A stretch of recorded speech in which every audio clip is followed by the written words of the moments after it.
So this past week I had the opportunity to ride the Pyreneexus, and it was even better because my mum and dad came along as well as my husband Lee. Feeling ready?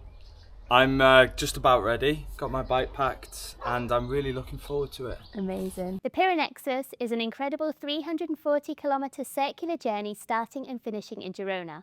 It's one of the most popular routes in the region. Lee and I tried this journey about 5 years ago over 2 days, and we were looking for a different experience this time. We were looking to take it a little easier and soak up the sights. And we split up the route into 4 stages of about 80 kilometres each. The first stage took us from Girona up into the Pyrenees and the town of Sant Joan de Abadesses. We then carried on into France, and our second night was in Serret. The third night took us all the way back to L'Escala on the Costa Brava, and the fourth night we ended up back in Girona. On our normal Eat Sleep Cycle route, we actually split the route into 6 days, so it looks a little bit different. And I'll talk a bit later about the pros and cons of the 4-day versus the 6-day ride. So let's talk bikes. So Lee and I had our own gravel bikes ready to go, which worked really well from the trip. My mum and dad, we got them set up with rental bikes. My dad had another gravel bike, and my mum actually opted for a hybrid bike to have a more comfortable position. So for me, the Pyreneexus is a route that for the vast majority is perfect even on an all-road bike. However, there are some sections which do require wider tyres, and we'll get onto those later. So on this trip, we decided to carry our own things and went bike packing style. So we got mum and dad kitted out with bike packing bags, Lee and I had our own, and we went super lightweight. We were able to do this because it was summer. It was really hot, so it didn't require us to carry a lot of stuff. So most people that come and ride the Pyreneexus with us, we actually arrange luggage transfers for them. So you can carry as much kit as you need. And I have to say that would be a really nice luxury to have. To keep things light with the packing, we didn't take very much at all. So I took 2 sets of cycling kit, wash one, wear one. I also took 1 set of clothes for the evenings, and that was pretty much it. We also decided that we weren't going to be lugging lots of food around. So we packed a credit card, and that did us well for all the coffee stops, lunch stops, and also for evening meals after the ride. So day 1, we tried to get up as early as we could. Today we are heading off on the Pyreneexus. So final prep's going on in the background. I'm going to take you guys along with me and show you what we find along the way. So when we'd all finally got ourselves together, we rolled out of Girona. We headed out through the Barrivel for a nice little bit of culture. And then we picked up the Pyreneexus route in the Parc de Visa. So this is a beautiful start to the ride. It's lovely and shady in the park. And then the path takes you through the allotments out of Sal. And it's all really shaded and lovely at this point. We're all feeling good. We've just cycled through Girona Old Town, out through Parc de Visa, out through the allotments, and now we're making a beeline for the Pyrenees.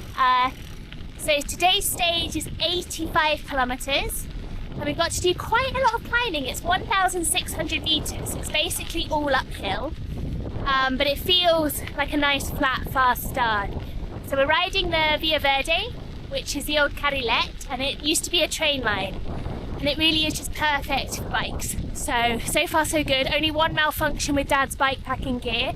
We lost a bag 5k from Girona, but it's now reattached. So far so good. So we rode along the river, and then we stopped for our first coffee in Angles. So first coffee stop of the adventure, we're in Angles, and we've managed to find the only cobbled climb in town. And this is a lovely little town, which, to be honest, I'd never ridden through before. So I took everyone on a detour. We ended up going up a really steep hill, which was not part of the plan, and was totally unnecessary, but was really nice to see the church at the top of the hill. So we went back down the hill, had a nice coffee, relaxed, cool down. So we're nicely refreshed after our coffee break, and we're now leaving Angles behind, and we're about to start the climbing. So this section of the route takes us up to Olot, which is basically the foothill of the Pyrenees. So things are about to get a little bit more challenging, so we'll see how we go. As you come out of Angles, you get a few kind of steep uphills, which feel a bit unnecessary. There's a big flat main road next to you, but the bike path takes you kind of up these little ramps, but very pretty, very shaded, super nice. Everyone was happy. You're following the route of the main road all the way up the valley towards Amer, and then you end up in Sant Esteve d'en Bas and Sant Feliu de Pallerols. So all of these are really beautiful little towns that you can drop off and visit at any point along the route. All of them have little bars, so really nice for coffee stops. And I think we decided to just keep going because the heat was getting more and more, and we knew we had a big climb at the end of the day. One of the challenges of this is we're doing this in mid-June, and it's quite hot. So we're grabbing any opportunity to have a nice refreshing drink. So around about say 2 o'clock we passed where you would actually stop on the 6-day version, and it's this really lovely little hotel in San Miguel. This is San Miguel de Pineda, and this is where lots of people stay. It's about 50k from Girona, and if you're doing the Pyreneexus in 6 days, this is a really beautiful stop. The guy who runs it is a chef, his wife's the hostess, it's Goretti and Roy. They're absolute legends. Unfortunately we're keeping on going, so we've only got 4 days to do the ride. So we've got 15k to go to lunch. And honestly, all of us were like, do you know what? That would be really nice to stop here and relax and get in the pool. But we had to keep going. So we pushed on. Again, you're sort of steadily climbing all day from this point, but the route was really lovely and shaded, so we didn't suffer too much in the heat. We decided to stop for lunch before a lot because, you know, when you're in a big town, it's quite difficult sometimes to get through the traffic to find out where you want to go, and we were under a little bit of time pressure. So we decided to stop in a tiny village, a bar literally on the side of the bike path, which was the local bar by the town pool. So that was really cool. So we had this amazing menu del dia, which I would say is an amazing economical way to stay fueled throughout the ride. So we're just recovering from an enormous lunch. We opted for a menu del dia, which means 3 courses. So we had a starter, a main, a dessert and coffee, and then we tried to ride our bikes again. Luckily it was then a nice flat section through to Olot. So we went through Olot, which is this cool little town at the base of the Pyrenees, and then from Olot the real climb of the day begins. And this is, you know, it's a big long climb. I think it was around 10 kilometers, reasonably steep. So this actually took us a very long time. If you climb this in normal weather, you can get a nice rhythm and you can do the climb in say like an hour. I think it took us about 2, and we had to stop quite a lot. My dad was getting hotter and hotter, redder and redder. It's hot. Very hot. And we were running out of water, so it was a little bit tough. So we took a break, laid down on the switch pad, cooled down, and we just made our way slowly to the top. We're having a little reset. We're not even halfway up the climb yet. And this is a climb that, again, it was exposed, it was full sun. There were beautiful views, but honestly it was so hot that we just wanted to get to the top. So from the top, the reward came, and you have a beautiful descent, like stunning, with these gorgeous views of the Pyrenees, and you descend all the way to where we were aiming for that day, which is the town of Sant Joan de Abadesses. So the little village is gorgeous. It's like, I would say, the sister town to Camprodon, which is a little bit more well known. Sant Joan, it also has a beautiful medieval bridge, which we went to check out. And it has 2 restaurants, one of which was open, which was an Indian, which was quite bizarre, but my dad's favourite, so we were all really happy. And after dinner, we went to the town square, where there was a bar that was open, and we all had a ratafia as a nightcap. And this is a lovely local drink. This particular one was made in the village. We had a really nice time with the barman and the locals, and it was a really cool way to end the day. We stayed that night in a really cool little place called El Hostal. Really bike friendly, completely newly renovated, really lovely clean rooms, really nice friendly welcome, and we had a really lovely night's sleep that night. So day 2 dawned bright and early, but not too early, as breakfast was only at 8 o'clock. And this was one of our biggest challenges because it meant we couldn't get an early start, which is what the weather really required. So we're here ready to start day 2 of our Pyreneexus adventure. Today we're crossing the border into France, and our destination of the day will be Serret, which is a cool little town just over the border. Our biggest challenge of the day was the Col de Arès, and this is a gorgeous climb up to the French border. And because we were riding this a bit earlier, it was much easier, we had a nice rhythm, and we got to actually enjoy the views this time.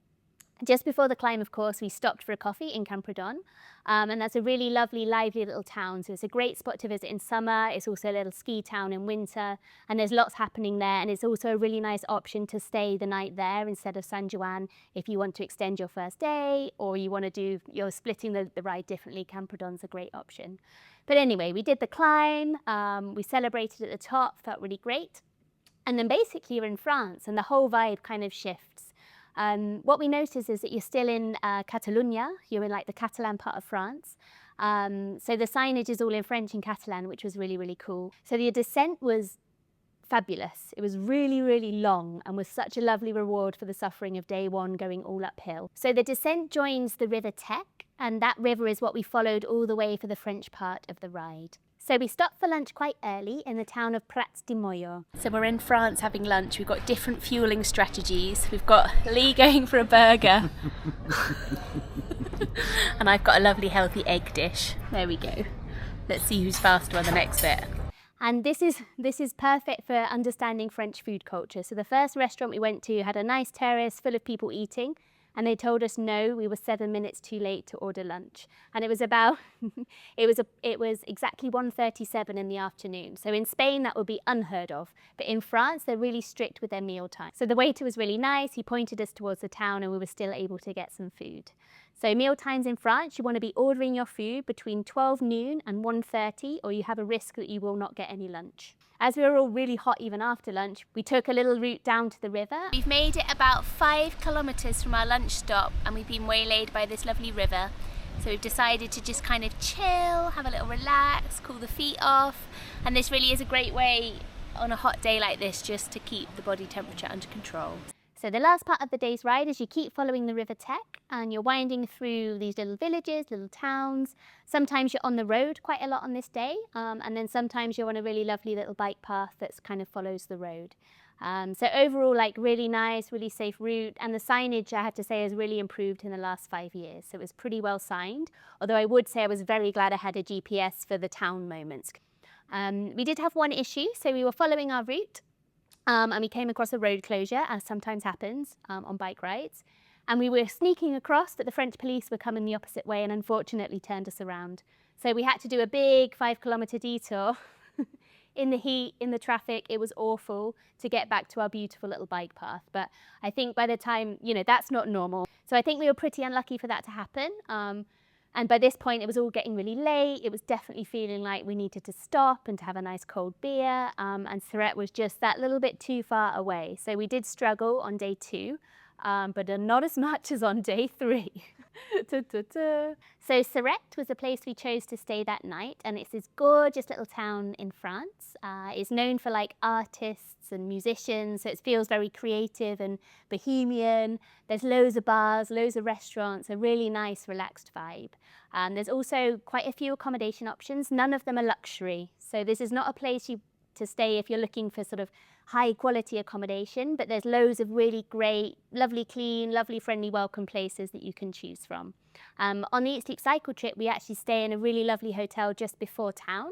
But it's great because you can get food there, but you obviously don't have the options to go for a drink, to go for a restaurant. So I think that's key when you're looking at how you want to do the trip. Do you want to be in the town and stay in simpler accommodation, or do you want to be out of town with a swimming pool? On day 3, the biggest challenge of the day is climbing back up to the border with Spain. So the col is called the Col de Palisades, but what really surprised us here is that the biggest challenge was not going up, it was coming down. But the ride from Serret itself is beautiful. So from Serret, you join the bike path, you keep following the course of the river, and it really is picturesque. You've got French chateaux, you've got, they were cherry trees, not olive groves, but cherry trees, and it really was very, very beautiful. You also feel in this region a lot of history of the Civil War. You've got monuments to refugees from the Civil War, people trying to escape Franco, like it's all quite like deep. And you feel that in the region that there was a lot of conflict in the past. So you're riding through this beautiful, beautiful landscape by the river.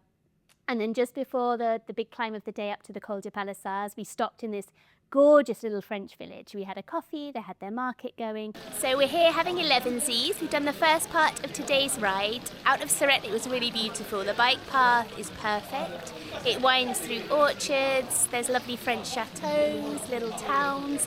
And it was a really lovely little pit stop before the climb, and also a great opportunity to fill up on water, which was the theme of the day. Like you always had to make sure you knew where your next water stop was coming. So the climb itself to the Col de Palisades is beautiful. It's all paved. It's on a tiny little road which turns into an even tinier little road up in the mountains, and you really feel like you're going into the middle of nowhere, right? There's a climb up to the border. So far so good. It's paved.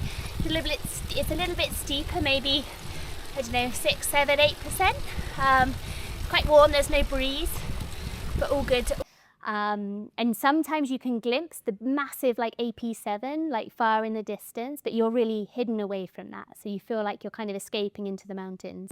As you get up to the border, there's this incredible fort, which was really spectacular. And I think at this point, when you get to the summit of the Col de Palisades, it's actually possible to drop to the town de La Perthas and avoid the technical section by taking the road as far as La Jonquera.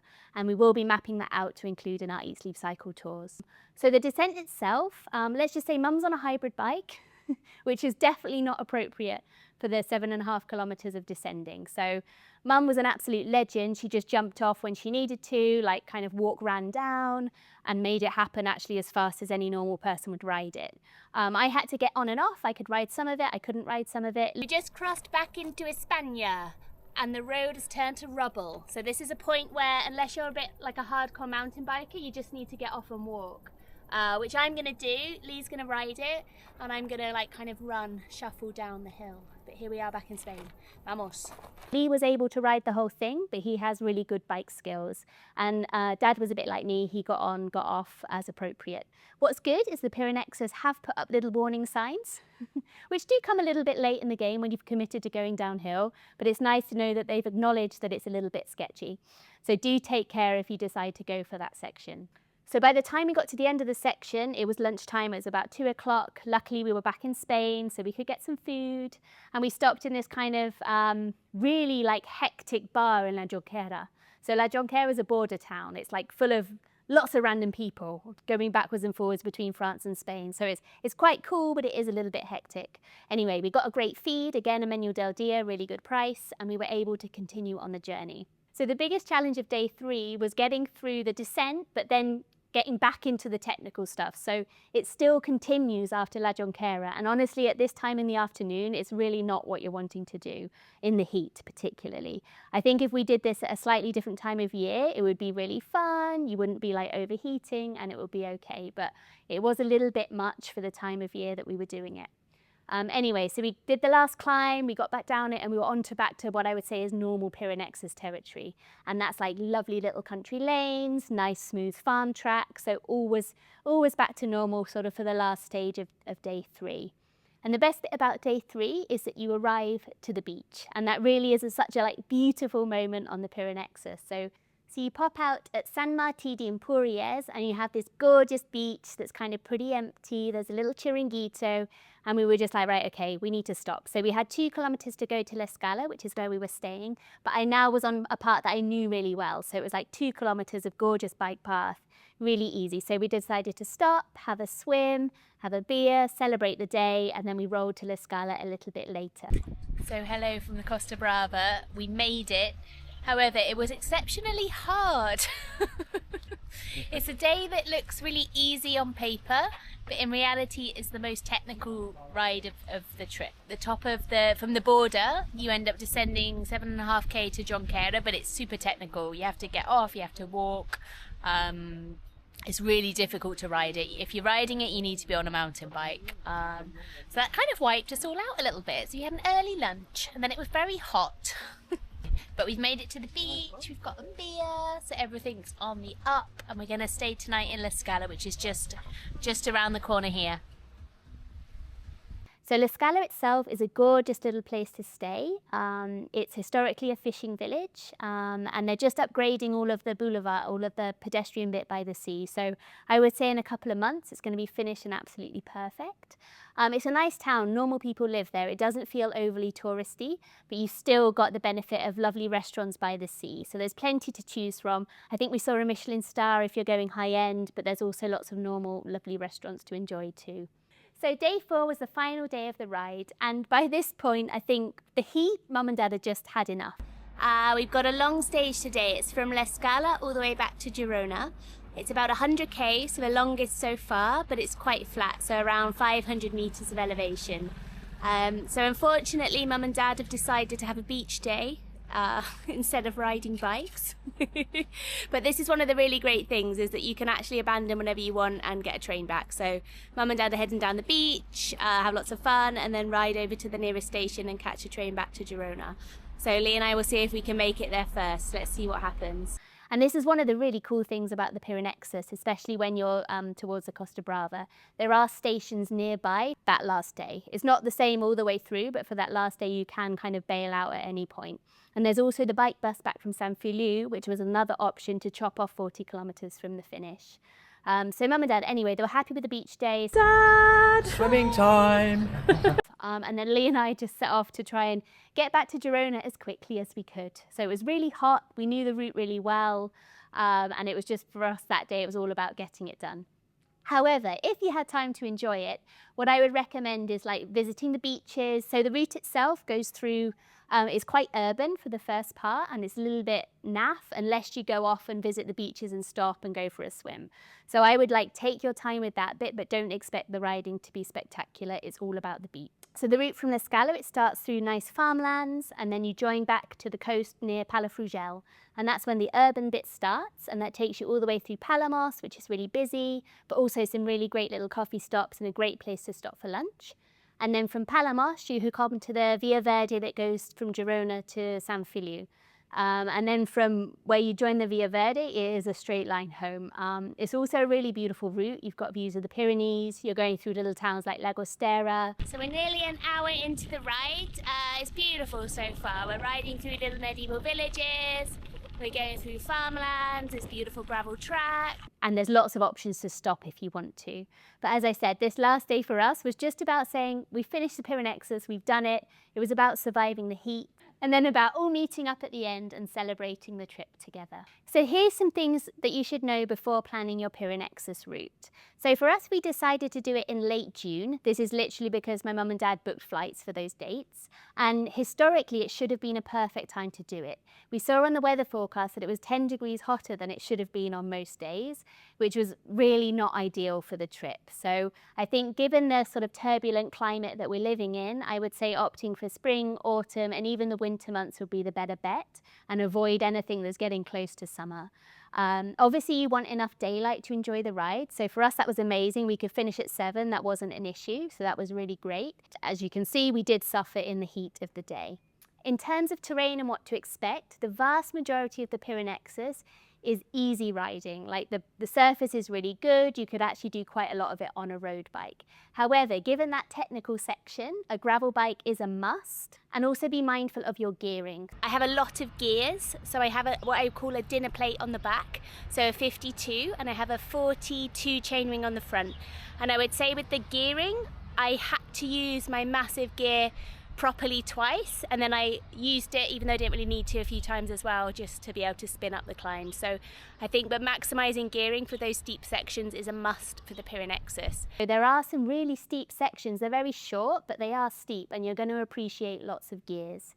However, my mum's bike didn't have that many gears, so she just jumped off and pushed on those little sections, so it wasn't too much of a problem. The majority of the climbing is really steady.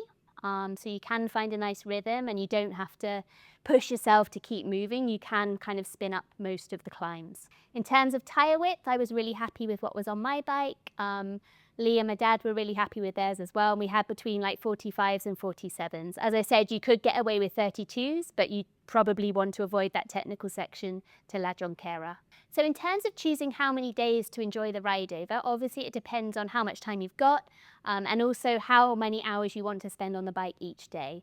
I think the 6th day is actually pretty optimal, because it means you're spending say 3-4 hours on the bike, you've got lots of time to take stops, and you'll also be arriving around 4 o'clock in the afternoon with time to shower, relax before dinner. If you're going for the 4-day option, be prepared for long days. That's basically it. You're going to have to ride a lot longer. So all of us 4 on the trip, we've all been cycling for life, right? So we knew that we could do the distance comfortably, but we were not expecting the extreme heat on the road. There are also crazy people that do the Pyreneexus in a 24-hour challenge. So this is a very different way to enjoy the trip. And then it obviously becomes all about speed, and you're not going to see pretty much any of the route. I would say the trip that Lee and I did 5 years ago now, where we tried to do it in 2 days, was like great if you're an athlete. So you end up having to do like 180k days. It's really hard. We also chose to do it in January when there really wasn't any daylight and it was freezing cold. So that's a no. I wouldn't do that. So in terms of finding food and water along the way, it was pretty easy. So there was never any point apart from that day 3 Jonquera where we were like, okay, we really need to get some water soon or we're going to be in trouble. So there's loads of bars, loads of restaurants, actually loads of fountains as well. So most of the little towns on the Pyreneexus also have fountains, which are a really great way to fill up your bottles when you need to. These are always located near churches or in playgrounds, and on the Pyreneexus, they've converted a lot of the old train stations into bars, and you can get with a fountain. So you can either go to the bar, get a coffee, or grab water from the fountain too. So in terms of planning your trip and securing accommodations, it really depends on the time of year whether or not you should book in advance or whether you can get away with showing up and seeing what's available that night. So for us, we pre-booked all of the way just to not have that stress when you arrive. Disadvantage is you don't have the flexibility. You know, we could have chosen to stop earlier had we not had something booked that particular night. I think if you're traveling June, July, August, well, don't do it to start with because it's too hot. Then you want to stay, then you do want to pre-book. And my big recommendation if you are going to go for those months is skip breakfast. Get up early and ride while it's lovely and cool. So for us, if we were finishing the rides at say 2 instead of 5, we would have been so much happier and it would have been a lot easier. Yeah, if you're traveling off season over winter, I don't think you need to pre-book the accommodation, but it is good peace of mind and one less thing to think about if you're pretty certain that you're going to make it that day to your destination. So if you book an Eat, Sleep, Cycle Pyreneexus tour, of course we'll take care of everything for you. So you don't need to worry about the route planning, you don't need to worry about the accommodation, you don't need to worry about researching where to eat or where to stop. We give that all to you. And I think if we did the Pyreneexus again, I would actually love that. I would also love that my luggage would be taken from place to place. So we were washing out our kit every night, which is fine, but obviously it's really nice when you can take a fresh kit out every day. So that's a little look at the Pyreneexus cycling route. I hope you've all enjoyed it. And as I said, it's something I would really recommend. It's great to enjoy with your partner, with friends or solo or with family. And it's a really unique way to see a lot of this beautiful region. If you guys have any questions about the Pyreneexus or questions about self-guided trips or questions about cycling in Girona, Catalunya, Spain, the world, then please do get in touch. Don't forget to subscribe to see more content like this.